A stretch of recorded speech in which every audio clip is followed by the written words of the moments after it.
Welcome, one and all, to today's episode of Ace in the Hole.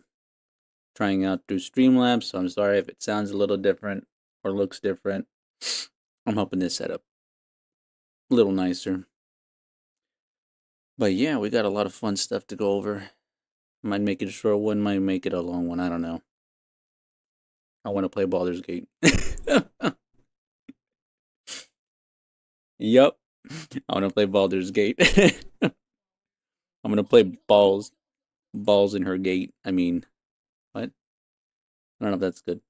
Might need to get that checked out. No, don't copy the slurp. But whatchamacallit. Oh wait, you know what? We have just the cam here. Same old, same old. Looks beautiful. So, a lot of fun stuff has been going on. A lot of controversies, some stuff I didn't get to catch up to and make videos on, but we can do that and make a live stream of it. That way we knock out two birds, one stone. Funny enough, it seems this controversy with Assassin's Creed Shadows has been definitely building up. Show you right here. So, there's apparently a petition by Japanese gamers that are signing to cancel Assassin's Creed Shadows. Here's why. The petition already has 30,000 signatures criticizing Ubisoft Shadows for feudal Japan inaccuracies, focusing on the dual protagonist system of fictional shinobi Naoi and African samurai Yasuke. Complaints include samurai class portrayal and female shinobi rarity. Community opinions are divided. Ubisoft hasn't responded, and the game releases in November of this year. And just quickly, because I wanted to find some kind of concrete evidence of apparently this game having like one of the highest pre-orders pre-order rates in just most in recent times. But I have not been able to find anything. I went through Yahoo. All they can say is, well, you're gonna see this fucking post basically copied and pasted on multiple websites. But you got Tom Henderson saying Assassin's Creed Shadows pre-orders are looking very strong. I don't have the exact numbers yet, but no one in the know is disappointed with them.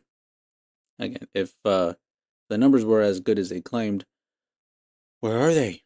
And then another post or whatever X tweet basically says Assassin's Creed Shadows is number 1 in Amazon's Japan PS5 bestsellers list. It's number 6 on Amazon USA. It's number 1 on the UK.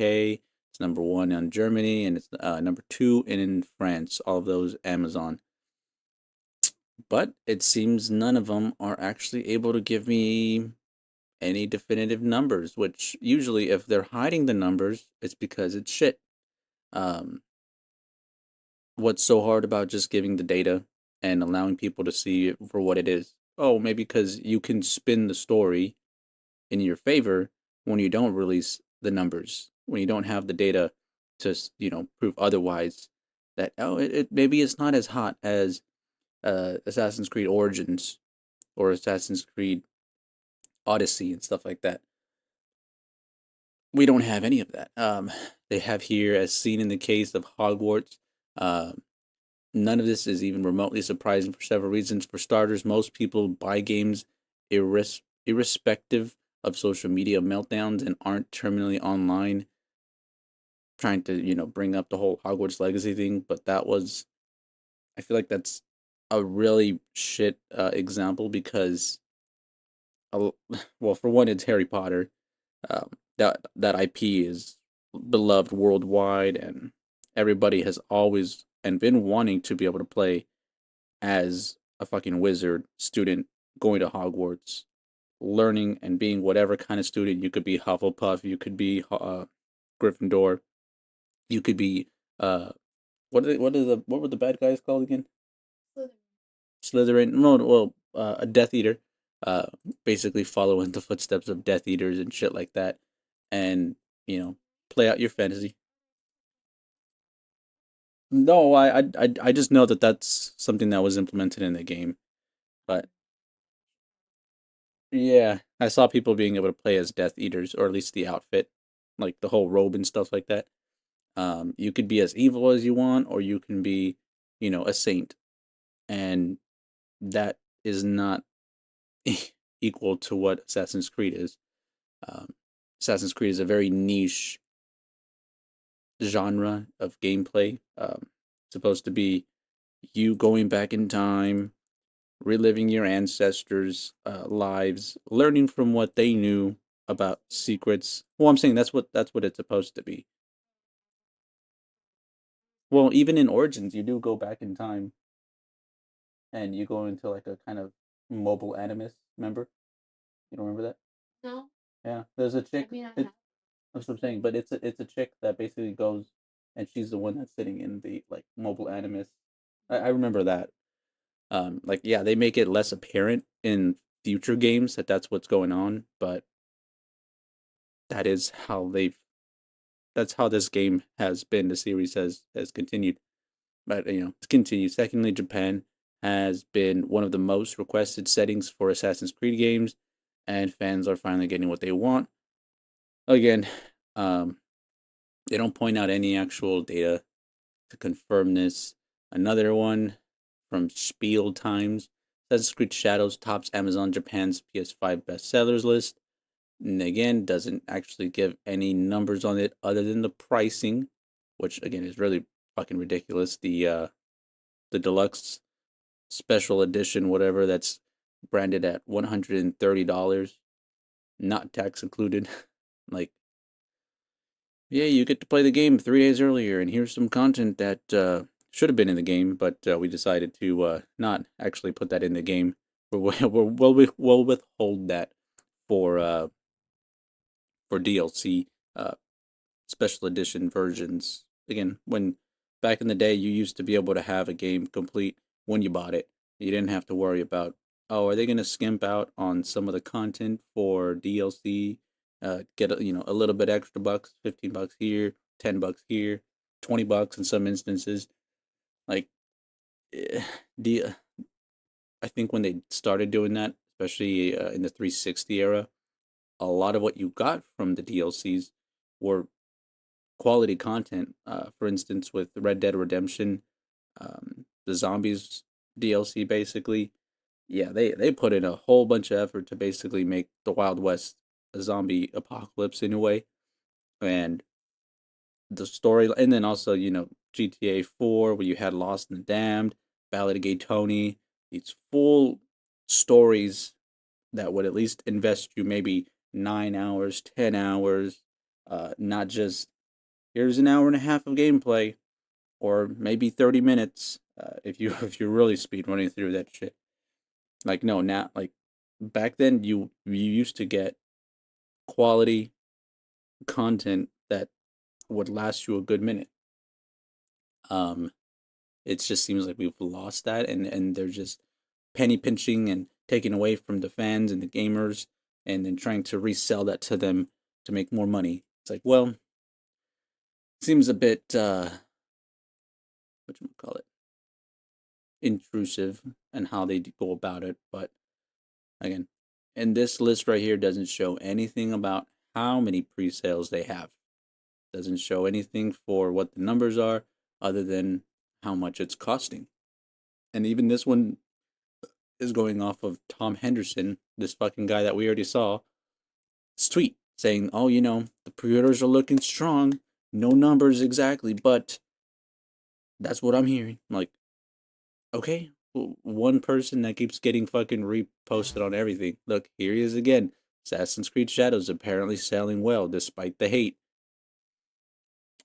Okay, I mean, again, we'll have to see in November when it does come out and see what they should be able to report the numbers, but I'm sure they're gonna withhold that for a few months to try and like let the controversy die down a little bit more. And like right here, unfortunately, much of the controversy online was taken up by the hate directed towards the two player characters. Nobody was really complaining about Naoi, other than, well, for one, it should have been a Konoichi, not a Shinobi.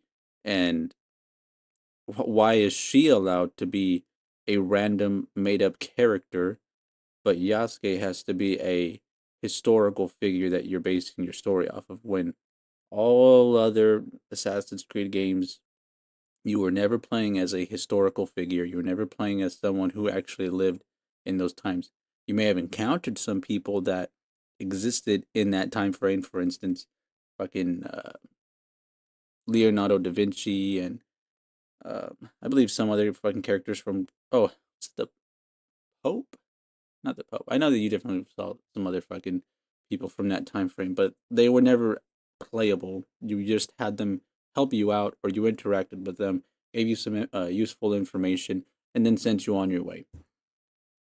That big controversy as well, continuing on, where Yasuke, no actual evidence shows that he became a samurai, or a, I want to say progenitor. I'm not sure even that's even the right word, but he did not gain power. He did not become the emperor. He didn't become anything more after Nobunaga died. Because what he did was he ran away, took the heads of Nobunaga and the other guy, um, his subordinate, and basically ran away, didn't allow the person that attacked them to claim their prize. And a few years later, the Jesuits took him back to India. So he did not even stay in Japan for like more than 10 years. Definitely was in there less, probably 5 years, if I'm not mistaken. Um, and for some reason, they're so fixated on saying like, oh, well, he was so accomplished, he did this and that. Where's your evidence for that? And then you have games coming out like Ghost of Tsushima, or even like, obviously it's not really a ninja game, but Black Myth Wukong, that they're able to depict, for one, like with Ghost of Tsushima, they're able to depict like a more accurate type of shinobi ninja gameplay. You have all these tools in your arsenal, and they're just like, okay, run wild with it.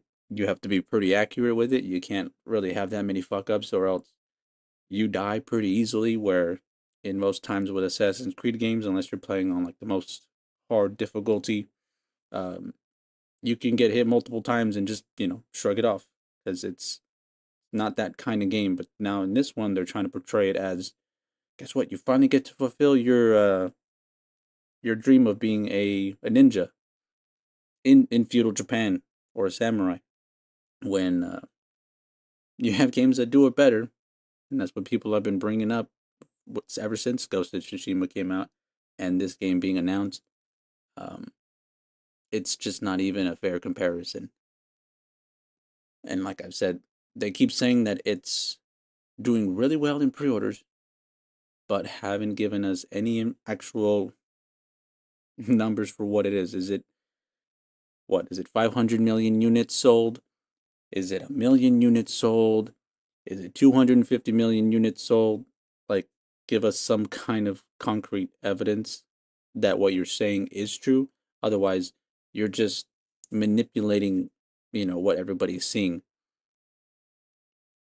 and trying to point out that, like, oh, these people are only upset because he's a black person, or because it's a chick. Like, no, that's a shield you're bringing up in defense, or trying to, people having legitimate criticisms for your game, and just shielding it away as like, oh, it's the racists, it's the bigots, the whatever. When in reality, it's not that at all. People are have valid criticisms for why this game should have been done differently. Um, I was even going over, I believe, when in my actual video I did when this game came out, there was a previous developer that had worked on basically this game, Assassin's Creed Shadows, back in 2013, when they were first pitching it, and they even had some good concept art for the main character. Guess what? He was Japanese. It was a male, and what you call it? And they always kind of had this tie-in where the main character's name was usually a bird of prey, whether it meant falcon, eagle, whatever in that native tongue. That's what they were going with, and they got pretty far into it when unfortunately they were just like, oh, we're gonna hold off on this game, and then so a lot of the work that this person put into it got scrapped, and now obviously they're revisiting that same fucking era, that same location, but now tweaking it and making it more DEI, basically injected in the game. Where why couldn't we just have a Japanese dude, cutting and being sneaky, having all that same fun stuff that we would have had? What was the fucking point of altering that version of the game to this point? It just it just seems unfortunate that they decided to go that way, that route, because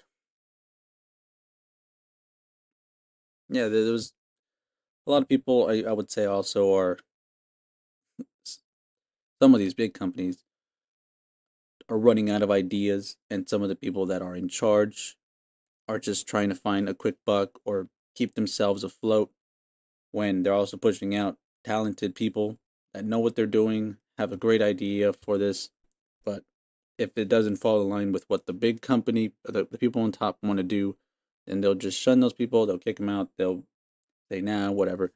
And they might just end up stealing some of the material that's used in that, but they'll ultimately twist it into something else that is not that same depiction. Maybe I'm kind of speaking in circles, but it just seems funny that the way these people have made the controversy seem, oh, we're just upset because it's a black dude or it's a chick being playable, and you can sleep with whoever you want. You don't know that. Well, it's been announced, but I'm saying that wasn't a main draw for people back then when you played Assassin's Creed. You weren't invested in it because, oh, I get to sleep with whoever I want, or the fun part was being in the setting, in the time frame, whether it be the Renaissance, whether it be ancient Egypt, and just being able to kind of play out this whole, um, well, literally a role playing fantasy. Now it just seems we're getting muddied in, what is it, political correctness, I guess you could say.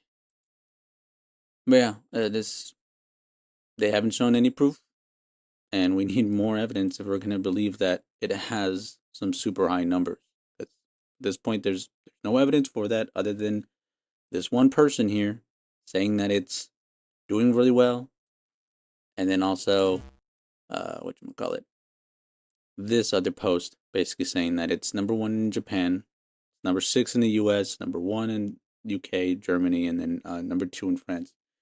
So until other evidence pops up and tells us otherwise, I mean, kind of hard to believe, I'd say. Let's see, though. Yeah, I really wish. And a lot of these articles are really short when it comes to why this stuff's happening. And again, this petition criticizes the depiction of samurai as a higher class in the game, arguing that they were more akin to warriors in service to nobles.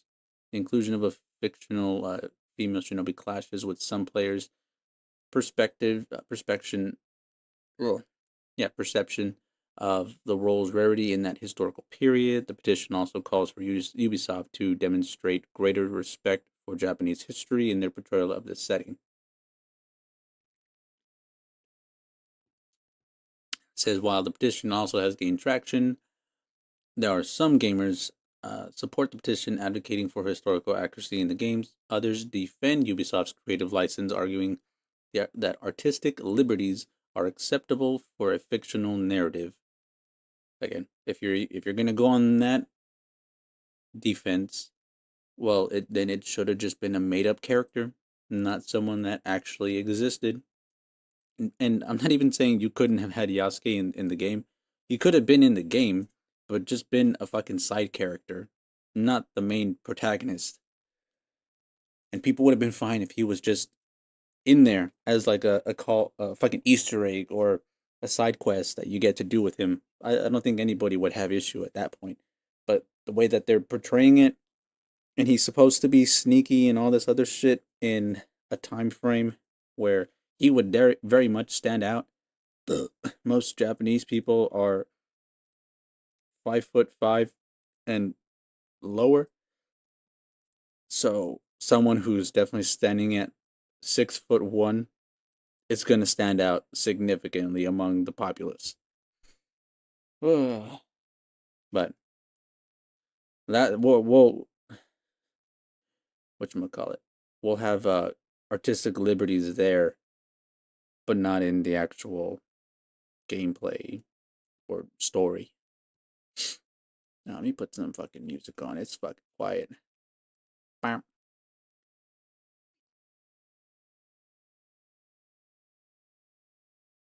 I like the color difference.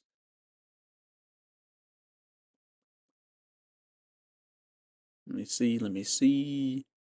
So many. One that won't get me fucking canceled or what's the term? Uh, Restricted, copyrighted. There you go. The name was missing me there for a minute.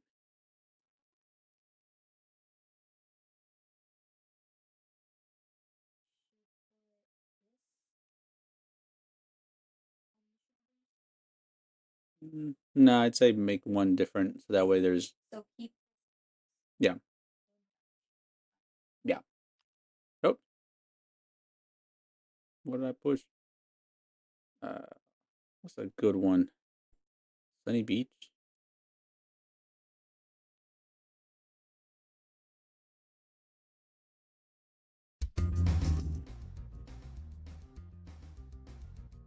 Yeah, this works.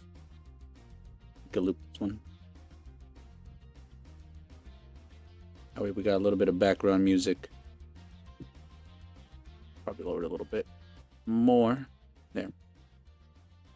All right, continuing on from that fucking crazy fucking thing.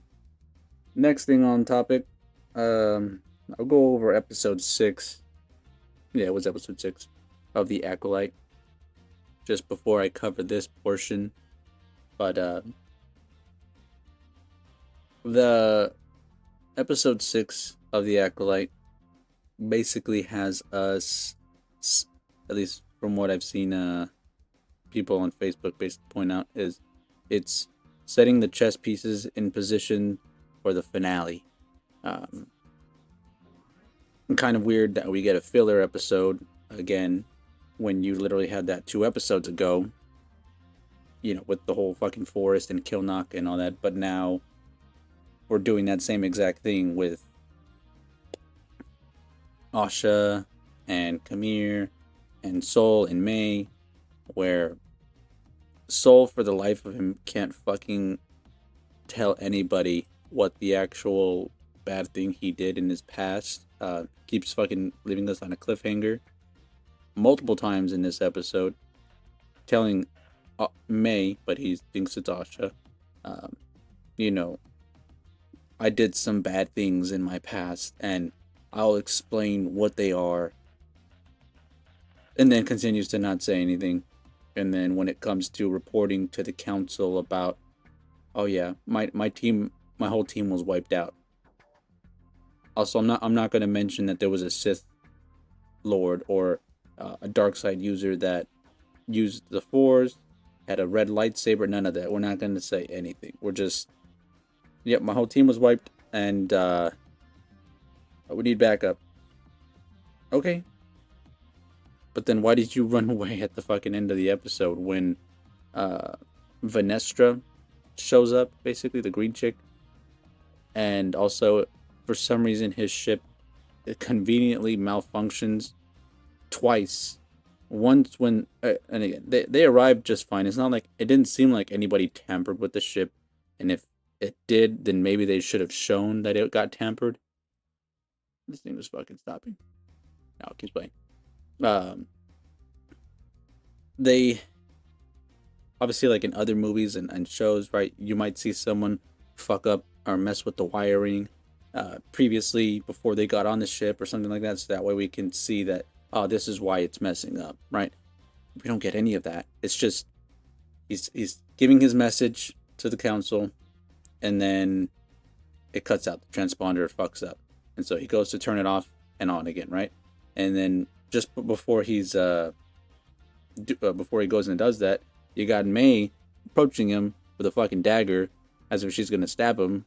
But then as soon as Saul basically goes, Asha, take the wheel, and she just kind of like, okay, she just fucking does it, and it's like, okay, well, you wanted to kill this guy, even though you said 2 episodes ago you weren't gonna kill him because you were gonna turn yourself in.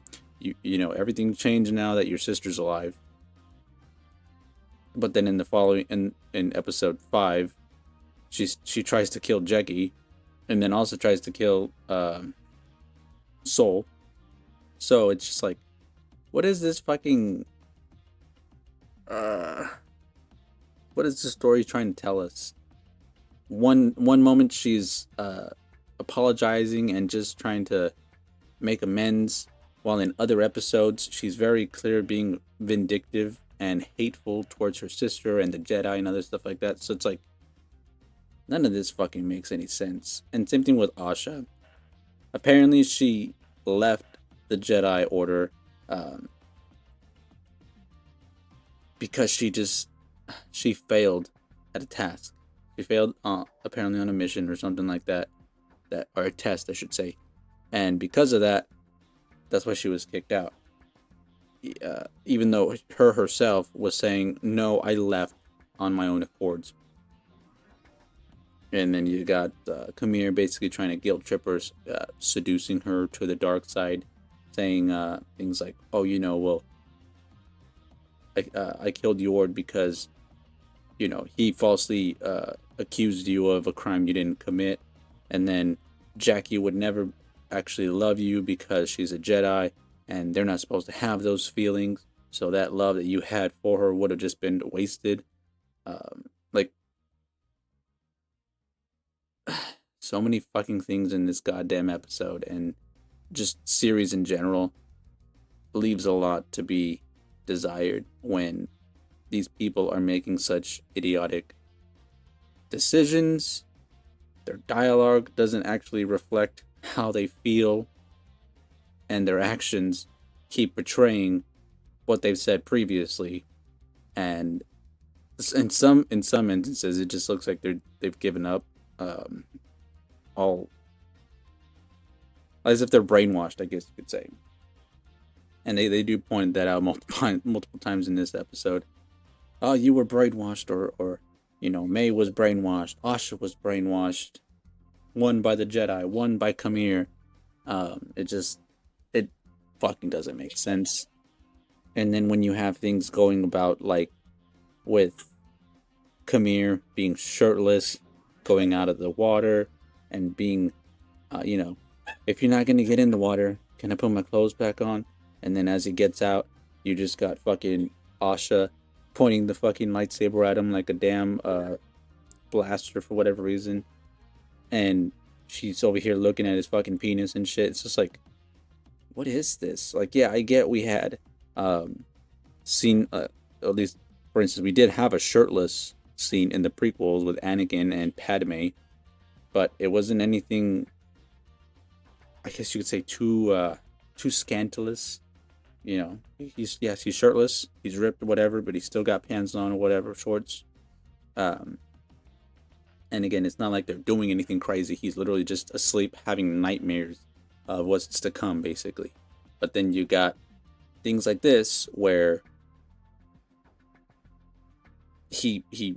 I'm pretty sure he knew he was being followed. He decides to get into the fucking water, and then not even like 5 minutes into the water, he gets out, or before he gets out, tries to seduce her into the water, and then just kind of stands there showing his fucking little bits, and she's staring down at him. It's just like, what is this fucking stuff? I get Leslie Headland has a lot of personal experience, helping out Harvey Weinstein with all this shit, but This was not necessary in a fucking Star Wars show. And the other ridiculous stuff is how you obviously guess the name of it. It's Truths and Corruption. I understand that, for some people, they can see, she's just being seduced to the dark side, much how Anakin was seduced to the dark side.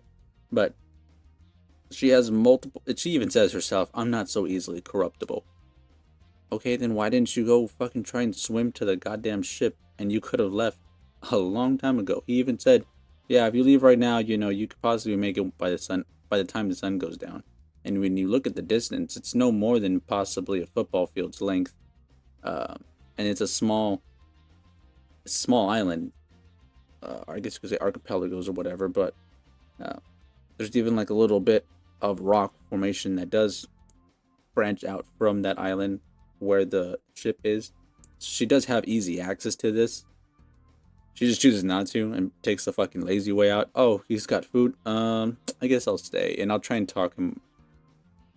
I'll try and talk him against whatever he's doing. But he's obviously very clear that he's not gonna back down. He's said the Jedi don't let him do what he wants, which is just existing, having freedom. Jesus Christ. Well, that's some of the main things I got issues with for episode 6. Then you got stuff like this popping up from Collider. Star Wars' biggest problem is the fans. Star Wars project has been facing relentless online hate and criticism, impacting performance and creators. Modern Star Wars projects have expanded the universe with diverse representation, but also weather backlash in the process. The future of Star Wars should be focused on representation and inclusivity, even though we've already fucking had that since the beginning. Where, and it, when it makes sense, if you have a dark planet, there's not much sunlight or something like that, and you have creatures or aliens that exist on that, guess what? They're gonna probably be more light-skinned to reflect, hey, they don't get that much sun, so they're paler. And then as opposed to that, you got a land that is, just always being struck by the sun, hardly anywhere to hide. They're gonna probably have darker skin. But even then, like, the aliens correspond properly with their fucking environments. Previously they did. Now it just seems like, we're just gonna put some black people here, Asians here, oh man, like 2% white people, just completely disregarding how George had set this up previously with how different so many of the aliens looked, the languages that they spoke, their accents and things that were key parts of the fucking universe and world building. And again, you got these fucking people just running in defense for them. The internet has never made it easy for people to speak their minds. Conveniences of digital connections aside, there has always been online trolls and toxic comments ready to pounce on anyone who dares to bear their authentic self in public. And they the way they're trying to shield themselves from the criticism, right? There obviously was a lot of backlash and hate, even for the prequels. People that watched the original Star Wars, when they saw the prequels, they were just like, midichlorians, what the fuck is that shit? Nah.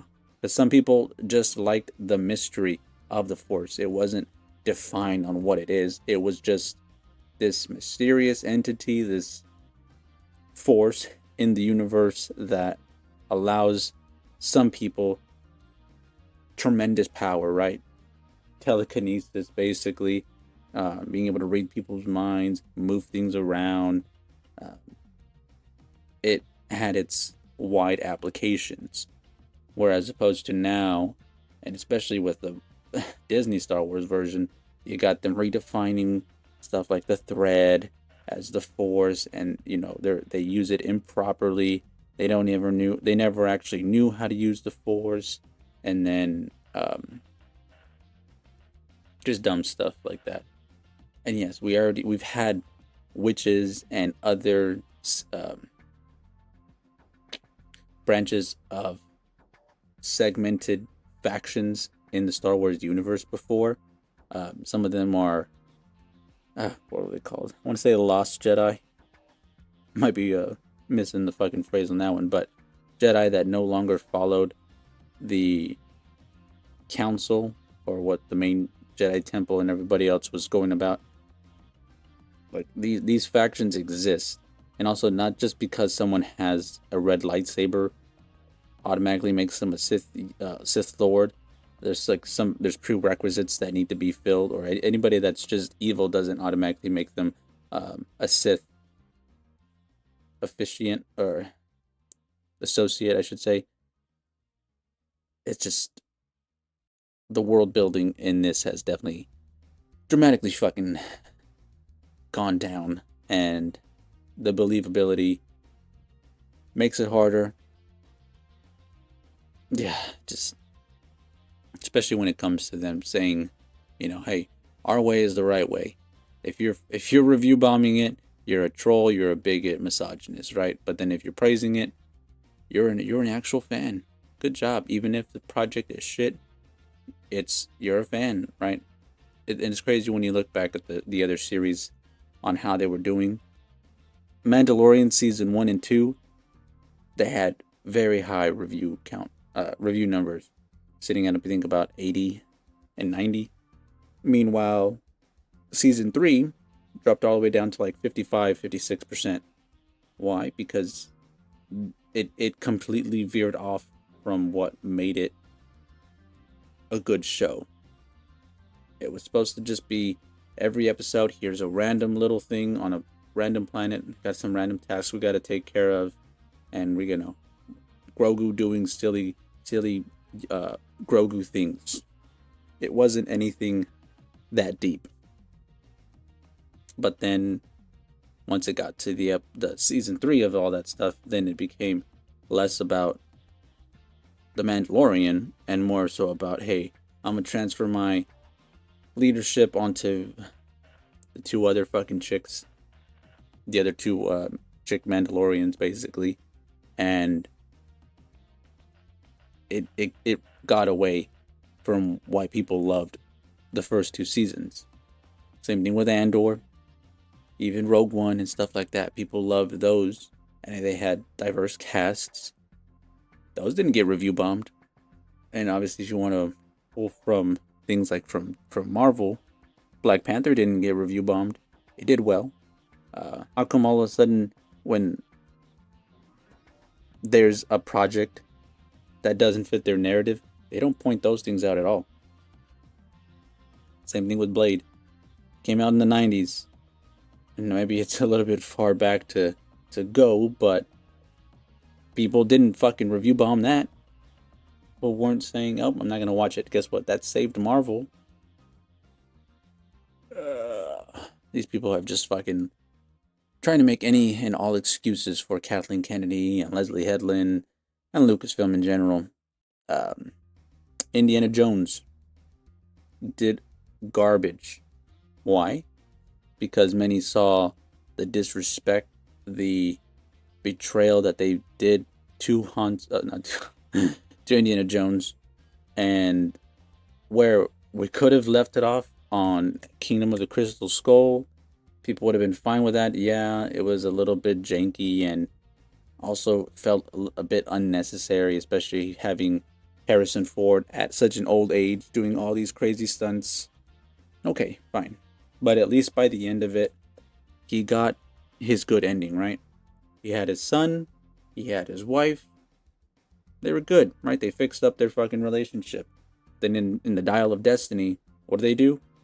Oh, he's a fucking failed father and a failed husband.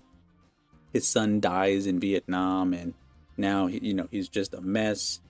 It's like, oh, you had to rip him from that happy ending that he just had, right? Can't ever let them just be good to go, right? These people they ain't doing things for the fans. They have a message, they have an agenda, and they're definitely willing to just stomp over legacy characters to do it.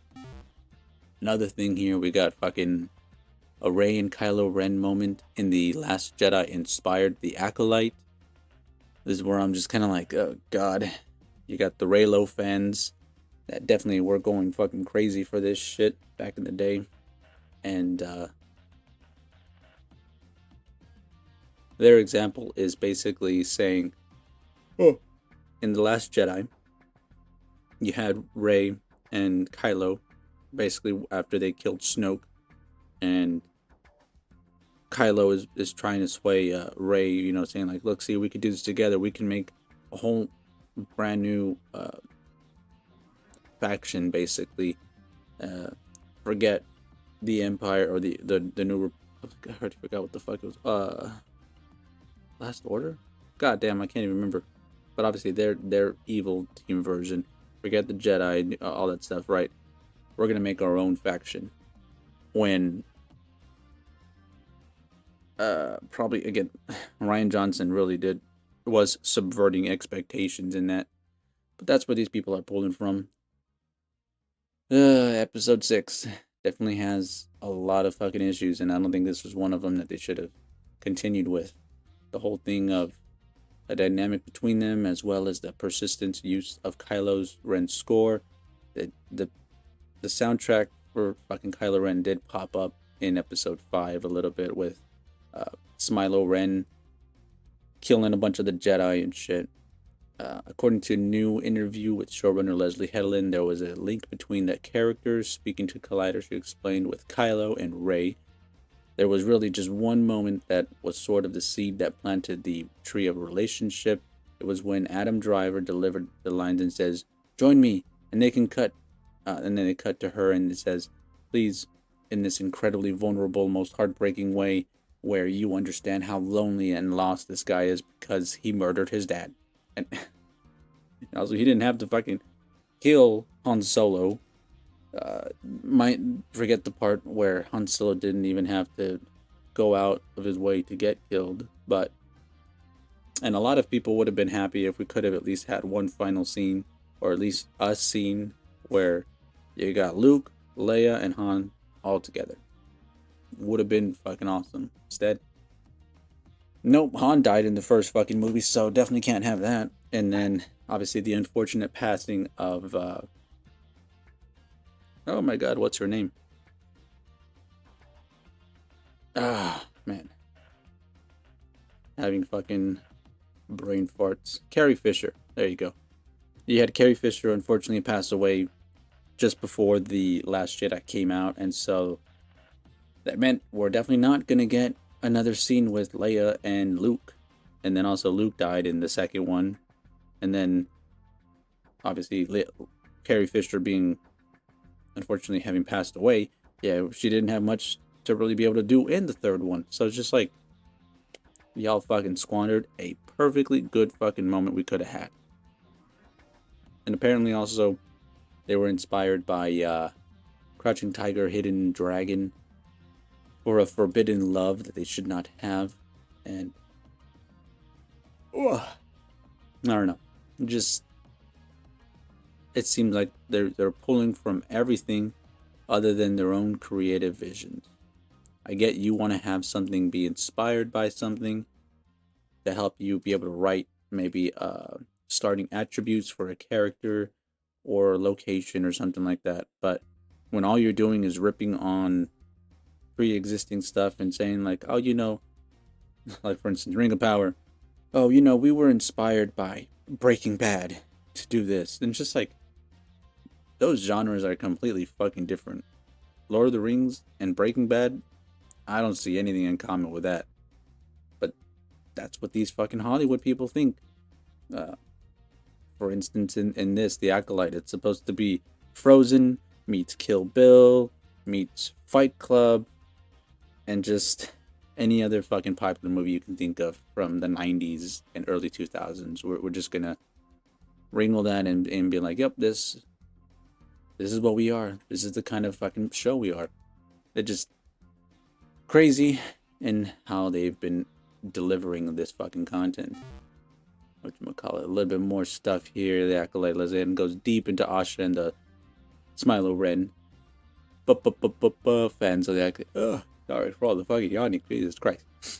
The Acolyte creator and showrunner Leslie Helen spoke to Collider all about this in a truly mammoth interview, which provided some interesting clarity on the subject. She encouraged the Ashamir shipping name. Oh, God. She also talked about the Acolyte review bomb and confirmed that Kamir's home is definitely not on Ankto, and was pretty tight-lipped about the use of Kylo's theme in relation to Smilo Ren. You can also read the full interview to see everything she said, but we'll be highlighting everything regarding Asha and Kamir. I wanted to just click into the kind of stuff that I wrote when I was in high school. I love these characters. Nobody wants to ship these characters more than I do. I love them so much. I love the Stranger. There's always a character that's an avatar for me that I really love. It was Charlie Barnett's character Alan in The Russian Doll, for instance, and also the Stranger is obviously a badass. Much more than this character. I'm not going around doing fantastic lightsaber battles and murdering people and being an all-around badass, but I would say that what he talks about in this episode and what he talked about in episode 5 is something I really dug down. Then Asha's inner conflict fits with his ideology, and yet there is an opposite end. They're at opposite ends of the spectrum, just like she and her sister started at the beginning of the show. I wanted to stay true to my character. I tried my best to just stick to the tropes and the stuff that I loved, and tried not to think about, especially the classics. I think it would have been a little too quotes around it if that were the case. And that's the other thing that's kind of crazy is, unfortunately, Star Wars is not revolving around what dudes would like. It's revolving around what chicks would like. And then you had Kathleen Kennedy just a few years ago being like, "Oh, the Force is female. We're basically rebranding Star Wars into a female brand." Okay, well, there goes your 80% male audience that love male audience things for a reason.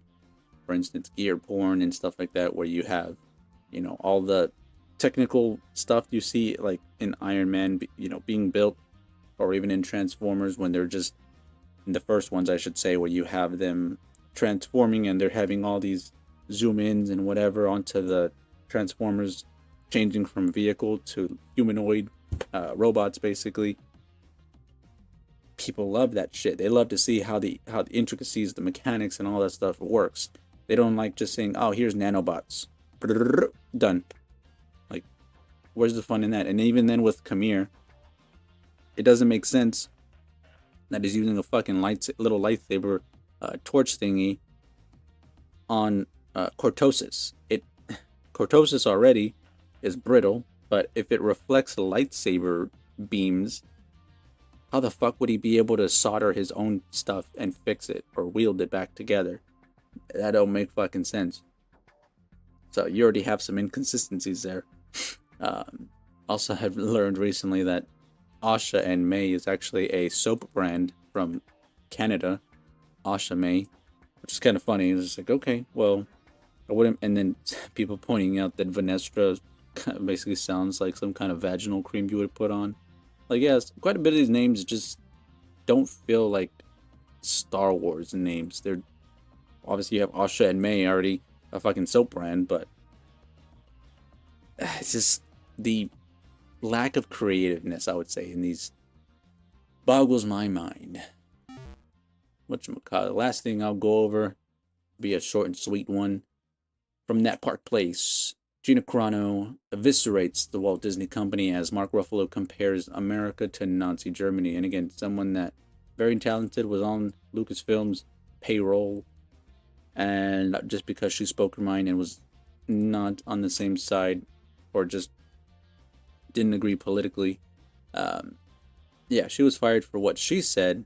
But yeah, you got people like Mark Ruffalo who are just able to continue doing his fucking work with Disney and Marvel and stuff like that, and no issue. Whatchamacallit? Ruffalo appeared to react to the Supreme Court's ruling of 6-3 decision that former president has some immunity for criminal prosecution for official acts during his tenure in office. He did not take the ruling well and seemingly compared the United States to Nazi Germany. He posted on X, just for the record, history is repeating itself. And then he posted this image here of, Nazi Germany, whatchamacallit.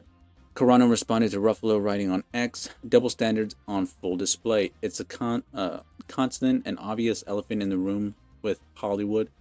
There's an example there is example after example, such as Mark Ruffalo below, that prove this, whom, by the way, I believe should have the right to express himself without getting fired.